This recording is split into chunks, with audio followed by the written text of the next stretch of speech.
Écoutez, moi j'ai le plaisir de pouvoir vous faire une présentation qui va poursuivre un petit peu la présentation de Monsieur Wolfs qui nous invitait à élargir un peu le concept.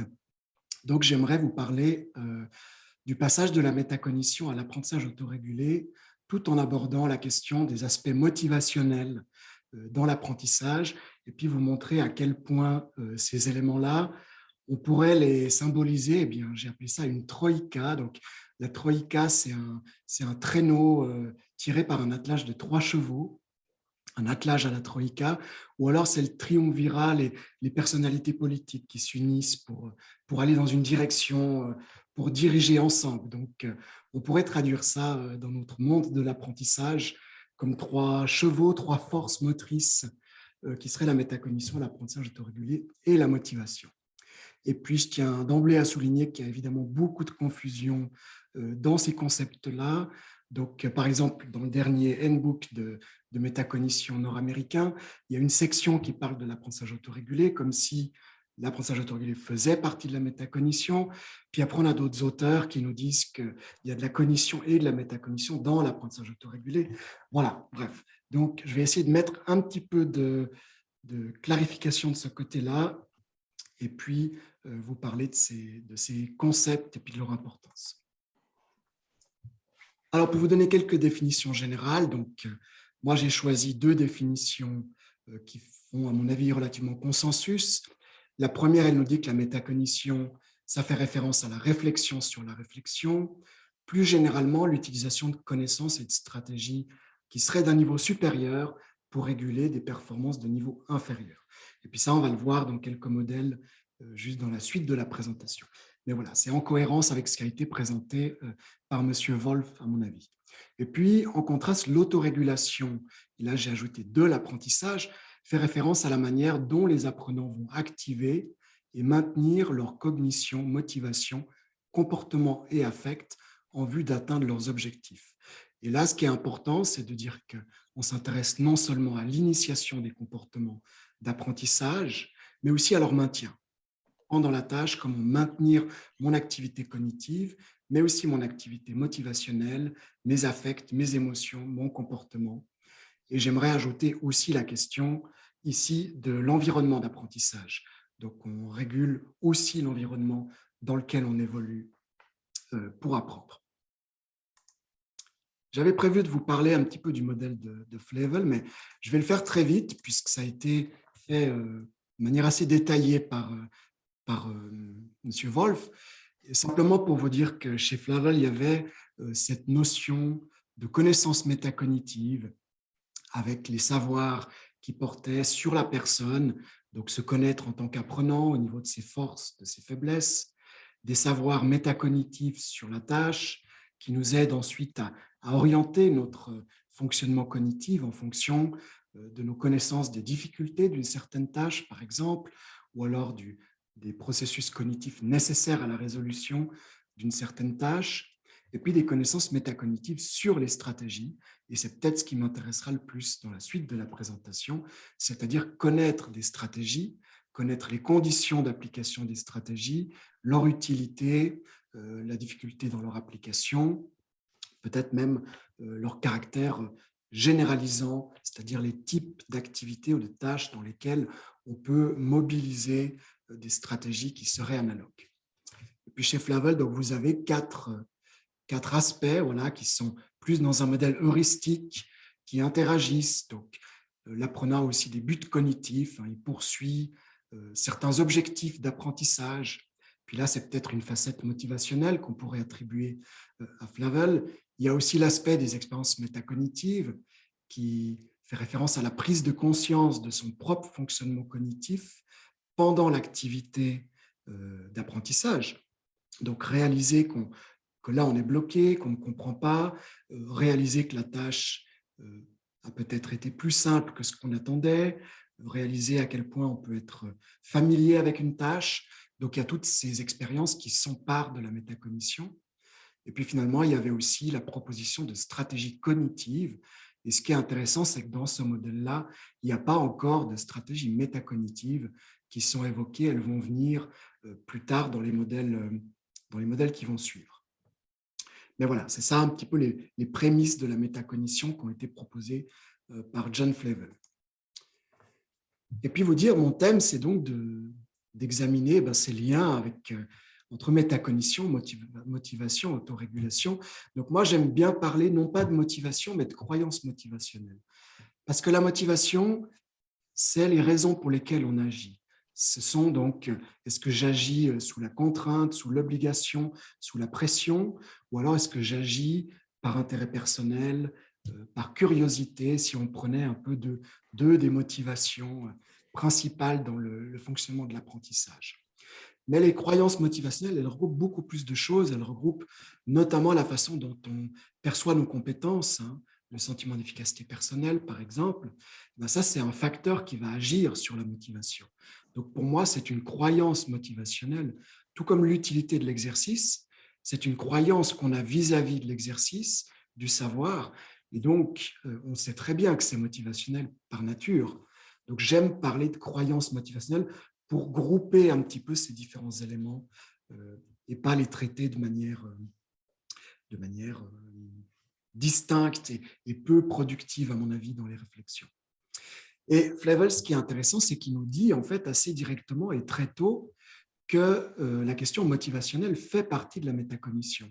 Donc, on dit en général qu'il a ignoré les aspects motivationnels, mais quand on regarde ces textes des années 70, 70, oui, 70 en Belgique aussi comme en Suisse, années 80, on voit tout de suite que Flavel nous dit que dans les connaissances métacognitives, on doit inclure les variables, les facteurs qui vont interagir avec ce qu'il a appelé les entreprises cognitives.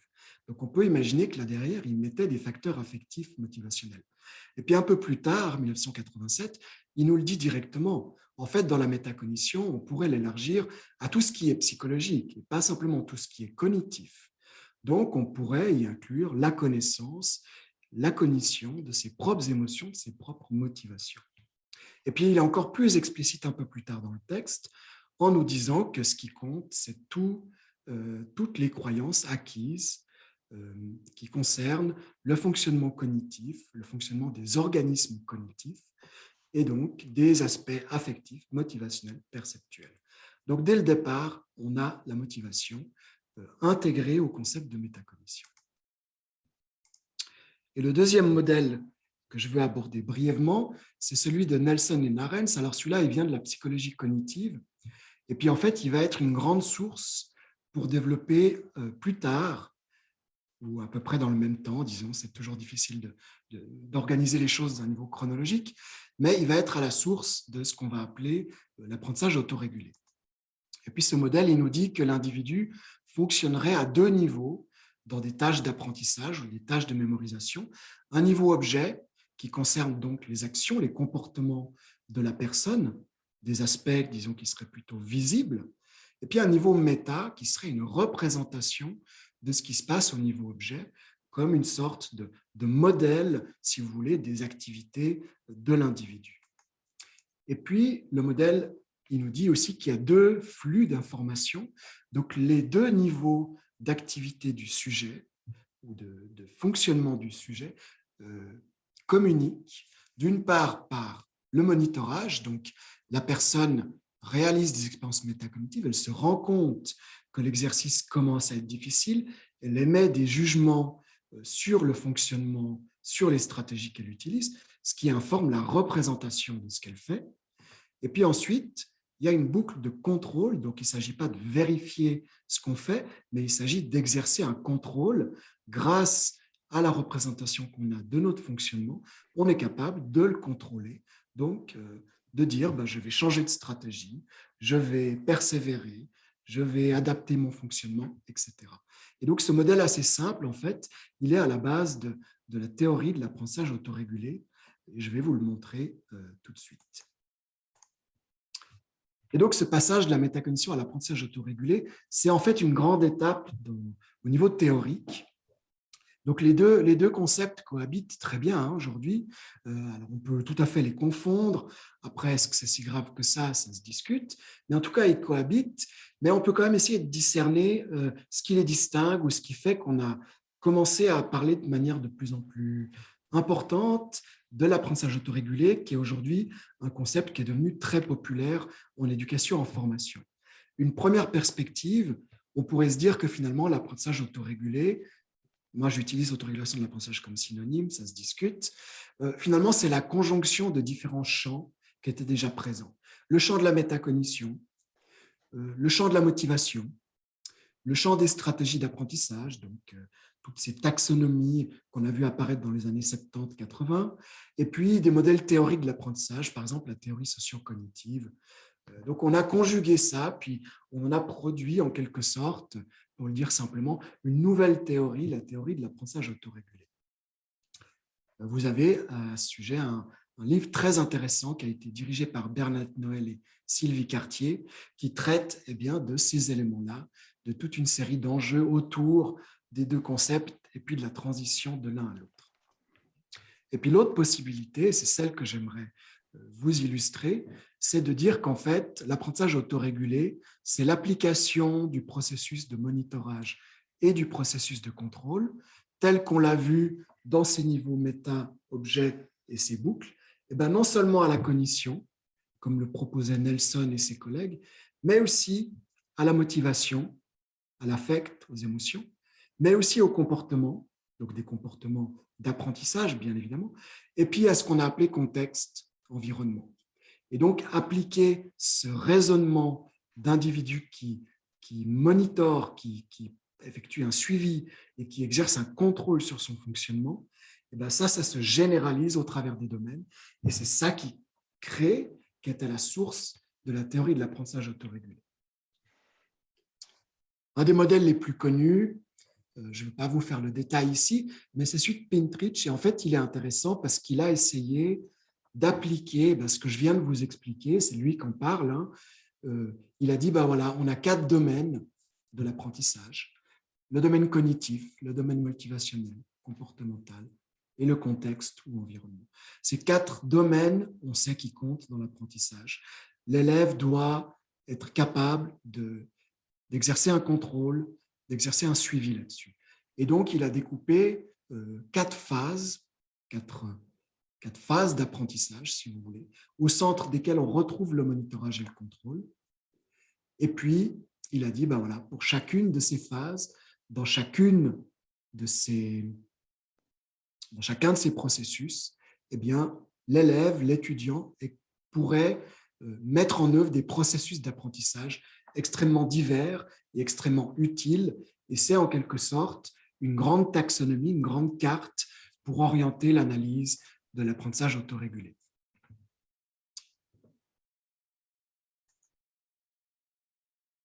Voilà, donc c'était assez bref, mais c'est pour vous dire un petit peu comment est-ce qu'on a situé les éléments métacognitifs et puis comment on les a vraiment élargis sur l'apprentissage autorégulé, puisqu'on a compris, on a vu les limites d'une perspective 100% cognitive, en admettant que la métacognition soit une perspective 100% cognitive, mais on a vu sa limite dans l'ignorance de tous les autres facteurs sur lesquels l'étudiant pouvait exercer un impact, une influence, un contrôle. Et puis, j'aimerais maintenant aborder 3 perspectives qui vont montrer non plus le lien entre la métacognition et l'apprentissage autorégulé, mais l'intégration, le rôle des croyances motivationnelles dans l'apprentissage autorégulé. Et puis là, on est de nouveau sur un champ qui est extrêmement fertile. Et puis, je propose 3 perspectives. La première, c'est de dire que les croyances motivationnelles, c'est en quelque sorte le moteur de l'autorégulation. C'est parce que l'élève a certaines motivations qu'il va mettre en œuvre des processus d'autorégulation. Il est intéressé, alors il va chercher à mettre en œuvre des stratégies métacognitives, par exemple, on sait que les études le montrent. Mais aussi, c'est grâce à l'apprentissage autorégulé, au résultat de l'apprentissage autorégulé, qu'on devient un élève plus motivé. C'est grâce à la réussite provoquée par ces modes d'apprentissage qu'on renforce notre motivation. Ça, c'est un peu la première idée. Je pense qu'elle est assez logique, assez intuitive. La deuxième, c'est de dire que les croyances motivationnelles, ce n'est pas seulement un état qui va influencer notre autorégulation, mais c'est aussi un objet de l'autorégulation. les étudiants, et en particulier à l'université, ils doivent exercer un suivi et un contrôle de leur motivation. Ils ne doivent pas se laisser démotiver face à la difficulté. Il faut apprendre des connaissances, il faut réviser, il y a une quantité conséquente de matière à apprendre sur un long terme, et donc il va falloir auto-réguler sa motivation. Ce qui va nous permettre, comme je l'indique ici, eh bien, de persévérer et puis de produire la quantité d'efforts nécessaires pour atteindre les buts qui sont les buts spécifiques à l'étudiante. Et puis la troisième perspective, c'est ce qu'on a appelé avec Stuart Karabénik la motivation stratégique. Et puis là, on est venu proposer une idée un peu nouvelle, pas complètement nouvelle, hein, on a quand même repris ça d'autres personnes, mais on a essayé de la conceptualiser sous un aspect motivationnel. Et puis on a dit finalement que les étudiants utilisent des stratégies d'apprentissage, on le sait, et qu'une des raisons pour les utiliser, eh bien, c'est la motivation liée à la stratégie. Ce n'est pas simplement la motivation pour apprendre le contenu, mais c'est la motivation à apprendre le contenu d'une certaine manière. Donc, on va parler de l'utilité de la stratégie, du coût de la stratégie, et puis du sentiment d'efficacité personnelle qu'on aurait à utiliser certaines stratégies. Et puis, j'aimerais maintenant passer en revue quelques éléments pour chacune de ces perspectives pour vous montrer eh bien, la pertinence qu'elles peuvent avoir. Alors, je vais peut-être passer assez brièvement là-dessus, mais le modèle le plus populaire de l'apprentissage autorégulé, à mon avis, c'est celui de Zimmerman, que vous avez ici en image, qui découpe la régulation, l'autorégulation de l'apprentissage en plusieurs phases. Donc, c'est un peu comme chez Pinterich, mais le découpage est un peu différent. Et puis, l'élève eh bien, passe d'une phase à l'autre. Donc, on aurait une phase d'anticipation avant que l'élève ou l'étudiant commence véritablement à réaliser la tâche, à se lancer dans l'activité. Puis là, il y a toute une série de processus, hein, par exemple la planification, la fixation d'objectifs. Tout ça, c'est des éléments qu'on va apparier à l'apprentissage autorégulé. Et puis, il y a les éléments motivationnels. Donc, on va activer nos motivations. On va se demander si on est capable de réussir. C'est le sentiment d'efficacité personnelle.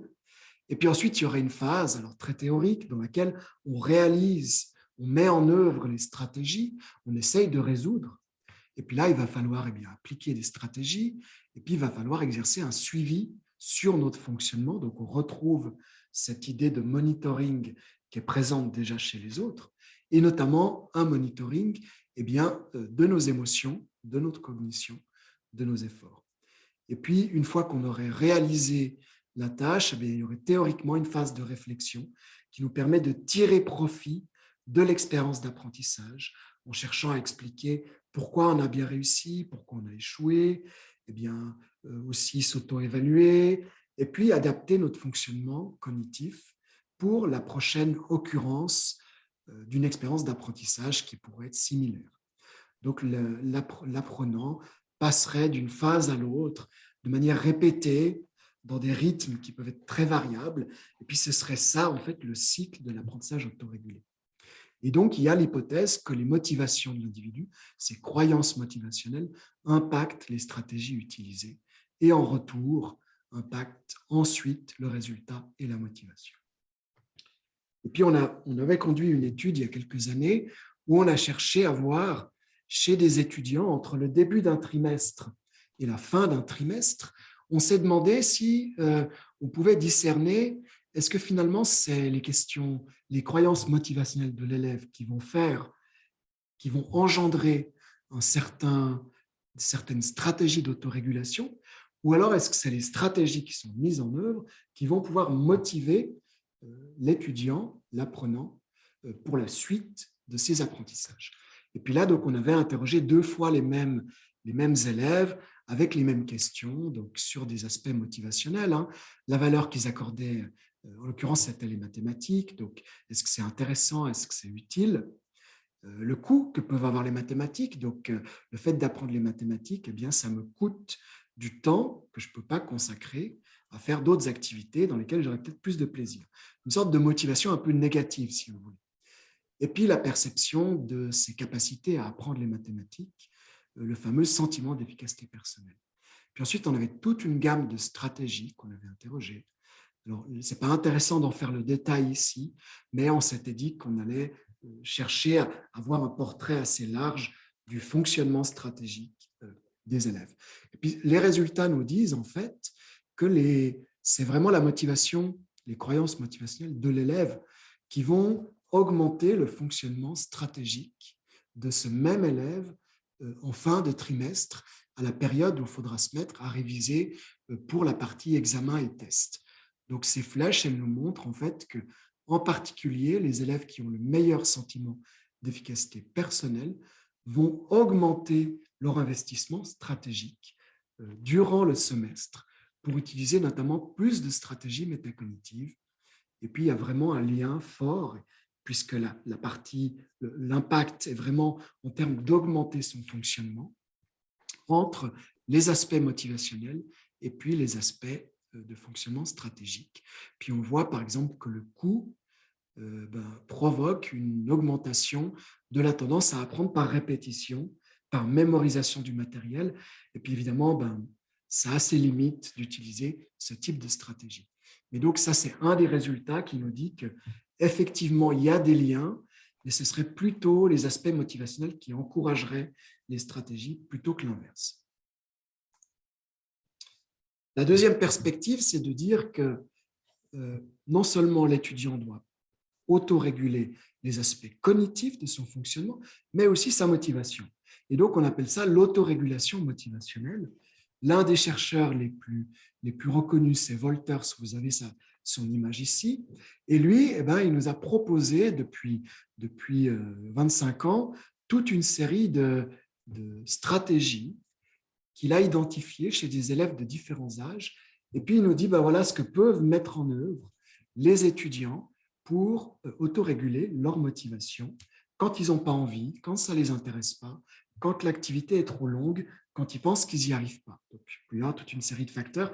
Mais voilà, Cosnefroy, que vous connaissez peut-être, parle de prendre en charge son apprentissage, ce qui est une belle formule, je trouve.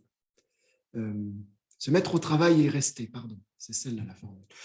Et puis là, vous avez une série de stratégies, je vous laisse en regarder certaines. Finalement, l'intérêt, ce n'est pas forcément le détail de chaque stratégie, mais c'est de se dire que voilà, les étudiants peuvent, par exemple, se promettre des récompenses, se dire, une fois que j'aurai fini mon travail de révision, je m'autorise à manger un snack, je m'autorise à jouer aux jeux vidéo, et puis ça me permet de rester motivé sur mon activité d'apprentissage.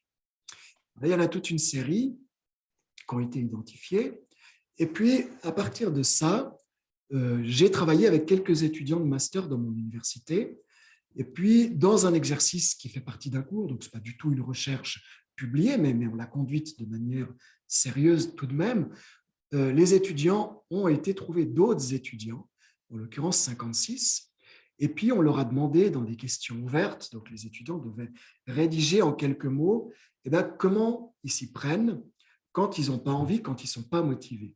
Quelles sont leurs stratégies pour autoréguler leur motivation. Et puis, on avait deux scénarios. On avait le scénario en présence, donc un cours académique dans un auditoire, voilà. Pas forcément le plus passionnant. Comment est-ce qu'on fait pour rester attentif jusqu'au bout? Et puis, l'autre scénario, voilà, actualité oblige, enseignement à distance. Vous êtes à domicile, le cours est donné en direct sur Zoom, il va durer 1h30. Comment est-ce que vous faites pour rester attentif, pour auto-réguler votre motivation pendant ce temps-là?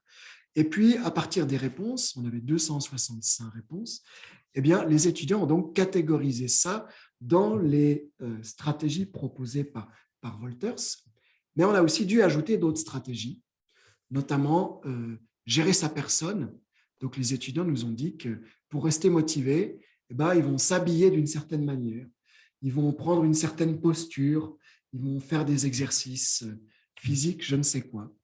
Et puis, ils vont aussi s'engager au niveau cognitif. Par exemple, ils estiment que prendre des notes, donc rester actif sur le matériel de cours, c'est une façon de garder sa motivation. Et puis, ils nous ont aussi parlé de socialiser, donc se mettre à plusieurs, c'est une façon de rester motivé pour le cours. Vous voyez des éléments qui, en fait, n'existaient pas dans la catégorisation proposée par Wolters. Et puis là, pour faire court, il y a évidemment des différences marquantes, tout à fait attendues. Hein. Quand on est à distance, eh bien, le contrôle de l'environnement d'apprentissage prend une importance magistrale. Gérer sa personne aussi. Et puis au contraire, eh bien, la socialisation est fortement limitée, ce qui fait qu'on ne peut pas s'appuyer sur les pairs pour maintenir sa motivation quand on est dans des cours à distance. Donc rien de très étonnant, mais le plus intéressant est peut-être l'émergence d'autres types de stratégies utilisées par les étudiants. Et puis le dernier point, c'est cette motivation stratégique. Je vois que j'arrive bientôt au bout de mon temps, donc je vais passer cette dia qui est un petit peu plus théorique pour vous montrer directement ce qu'on a fait concrètement. Là, on a interrogé des étudiants. Là, en l'occurrence, c'était les adolescents, mais ensuite, on a travaillé avec des étudiants universitaires. Alors, c'était aux États-Unis, mais je pense que les résultats sont tout de même intéressants. Et puis, pour différents types de stratégies que vous avez là sur la barre horizontale, donc la planification, hein, stratégie métacognitive, le monitorage, ce qu'on appelle régulation à tort, mais qui est aussi une stratégie métacognitive.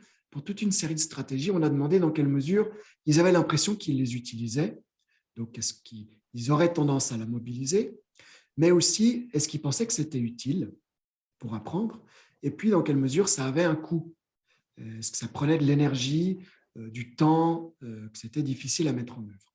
Et puis, vous voyez qu'en fonction des stratégies, l'utilisation et l'utilité varient de manière magistrale. Donc, évidemment, demander de l'aide, c'est très utile, et puis on le fait souvent. Et puis, ça ne coûte pas grand-chose. Et au contraire, quand il faut commencer à organiser le matériel, là, ça coûte. Ça coûte du temps, ça coûte de l'énergie. Du coup, on le fait assez peu, et puis on juge que ce n'est pas forcément utile. L'élément intéressant, c'est qu'il y a une grande proximité, vous voyez, entre l'utilité et l'utilisation. Et donc, les étudiants agissent vraiment par perception d'utilité et pas du tout ou quasiment pas par perception de coût. Donc, si une stratégie est coûteuse, ça va en quelque sorte limiter un tout petit peu l'utilisation, mais ce n'est pas ça qui fait barrière. Donc, les étudiants ont un fonctionnement que nous, on appelle un fonctionnement de coût-bénéfice stratégique, qui est largement orienté sur la facette de l'utilité. Il reste 5 minutes, comme vous l'avez noté. 5 minutes. Alors je vais y arriver, merci. L'autre point qu'on a voulu analyser, alors on sait très bien, en fait, dans la recherche, que la motivation par les résultats, donc nous, on a distingué la motivation stratégique, qui est donc cette idée d'un coût-bénéfice dans l'utilisation des stratégies. Et puis, on veut la mettre au regard de ce qu'on appelle motivation par les résultats. Donc, c'est un peu la motivation, disons, comme on l'a définie classiquement. Donc, classiquement, l'étudiante est motivée par les résultats qui peuvent être atteints, donc par le fait de pouvoir apprendre ou alors de réaliser une certaine performance. Donc, l'utilité des savoirs, le sentiment d'efficacité personnelle, la motivation intrinsèque, tout ça, c'est des éléments qu'on appelle motivation par les résultats. On est motivé par le résultat d'apprentissage. On sait très bien que ça, c'est un lien avec les stratégies d'apprentissage qu'on va mobiliser. Notre étude l'a montré, il y en a des dizaines d'autres, c'est très clair. On sait aussi, dans l'étude que je viens de vous montrer, que cette motivation stratégique, elle aussi, elle va pousser l'étudiant à mobiliser certaines stratégies de manière plus ou moins forte en fonction de l'utilité de la stratégie telle qu'elle est perçue par l'étudiante. Et donc, nous, on s'est demandé s'il n'y avait pas un lien entre les motivations par les résultats et puis la motivation pour les stratégies adoptées par les élèves. Et puis, éventuellement, il y aurait un point de vue un peu plus complexe sur la motivation en se disant que c'est parce que les étudiants sont intéressés par un cours qu'ils vont mettre en œuvre un certain type de stratégie qui va leur permettre ensuite, qui vont attribuer un certain coût-bénéfice à certains types de stratégies, ce qui leur permettra de les mettre en œuvre. Donc, on a voulu tester ce genre d'hypothèse dans un groupe d'étudiants universitaires. Et puis, donc, on a trouvé ces éléments-là. on a observé, donc là vous avez en jaune, vous avez la motivation, disons, classique, hein, la valeur attribuée au cours, le sentiment d'efficacité personnelle pour apprendre les contenus de cours, et puis le coût, combien ça va me prendre de temps, cette histoire d'étudier mon cours de première année de bachelor. Et puis en bleu, vous avez pour les stratégies, eh bien, le coût que ça peut représenter, et puis la valeur et le sentiment d'efficacité pour l'utilisation des stratégies. Là, j'ai pris deux exemples. Donc, j'ai pris le monitorage et l'organisation. Donc, vous avez le monitorage avant la parenthèse, avant la barre oblique, l'organisation après, mais le portrait est à peu près le même pour toutes les stratégies. Et puis, ce qu'on observe, c'est qu'en fait, il y a vraiment une dynamique dans laquelle la valeur attribuée à la tâche, à l'apprentissage des savoirs, va avoir un lien avec la valeur qu'on va attribuer aux stratégies et puis à l'efficacité personnelle dans l'utilisation de ces stratégies. Ce qui se combine avec le sentiment d'efficacité pour l'apprentissage du cours. Donc, grâce à ces deux éléments-là, on est capable de valoriser les stratégies, de leur trouver une utilité, une pertinence. Et puis, pour certaines stratégies, il y a un effet, un lien négatif. Donc, plus je m'intéresse et je trouve le cours utile, moins les stratégies d'apprentissage vont me paraître comme ayant un coût dans leur mise en œuvre. C'est quelque chose d'intéressant. Et puis, le coût est lui-même aussi, évidemment, plus j'ai l'impression que c'est difficile, plus j'ai d'apprendre mon contenu, plus j'ai l'impression que les stratégies vont me coûter du temps, ce qui est assez logique. Mais de nouveau, le coût n'a aucun lien avec la mobilisation des stratégies. Et tout passe par cet aspect de valorisation et de sentiment d'efficacité dans l'utilisation des stratégies. Donc, on a par là montré qu'il y avait en fait un effet qu'on appelle médiateur entre la motivation pour le cours et puis la mobilisation des stratégies d'apprentissage. Et qu'il fallait donc tenir compte de ce que les élèves pensaient des stratégies d'apprentissage elles-mêmes, de leur coût et de leurs bénéfices. Et j'arrive donc à quelques conclusions. Donc, pour le faire assez court, par rapport à ce que je vous ai expliqué, ce qui reste, disons, comme enjeu, à mon avis, assez fort, c'est la question conceptuelle. Monsieur Wolf l'a aussi bien évoqué. Donc, on parle d'autorégulation, on parle d'autorégulation de l'apprentissage, et puis on parle d'apprentissage autorégulé.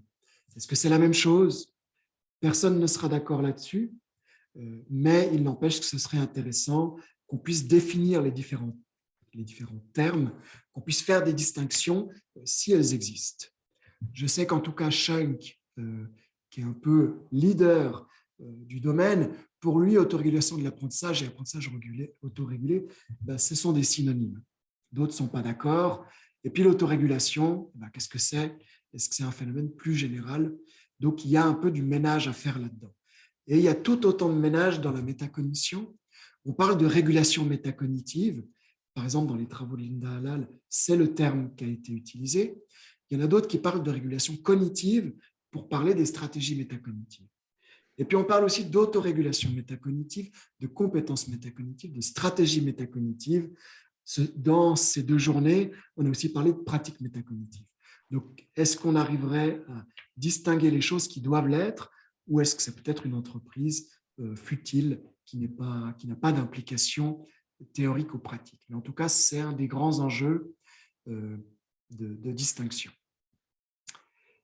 L'autre enjeu, à mon avis, dans notre champ, c'est la question de l'enseignement hybride et de l'enseignement à distance. Alors évidemment, il y a des personnes qui s'y intéressent, qui font quantité de travaux intéressants là-dessus, mais la situation étant ce qu'elle est aujourd'hui, comment les contextes qu'on a imposés aux enseignants, aux étudiants, comment est-ce qu'on peut, nous, communauté qui s'intéresse à l'autorégulation et à la métacognition, qu'est-ce qu'on peut apporter au niveau pratique pour faciliter, améliorer les apprentissages, les résultats d'apprentissage des étudiants dans ces contextes-là. Donc, on a commencé un peu sur le sujet dans différentes équipes, mais je pense que là, on a vraiment quelque chose à contribuer au niveau théorique et au niveau pratique, comme communauté pratique et scientifique. Et puis finalement, la question qui va m'intéresser personnellement, c'est cette question de la motivation stratégique. on voit qu'elle a une utilité relative, hein, elle a une certaine pertinence, eh bien, pourquoi est-ce que les étudiants vont attribuer une certaine utilité, un certain coût aux stratégies? Pourquoi ils ont des coûts qui diffèrent? Et puis, qu'est-ce qu'on peut faire? Comment est-ce qu'on peut maintenant travailler avec ces apprenants pour les convaincre de l'utilité des stratégies qui vont les mener potentiellement au succès? Comment est-ce qu'on peut agir sur ces éléments-là? Voilà, j'en ai terminé ici. Alors, j'ai fait une petite pub de quelques ouvrages que j'ai pu diriger avec des collègues. Et puis, je suis bien sûr à disposition pour toute discussion après la journée par courriel très volontiers. Voilà, et je vous remercie de votre attention.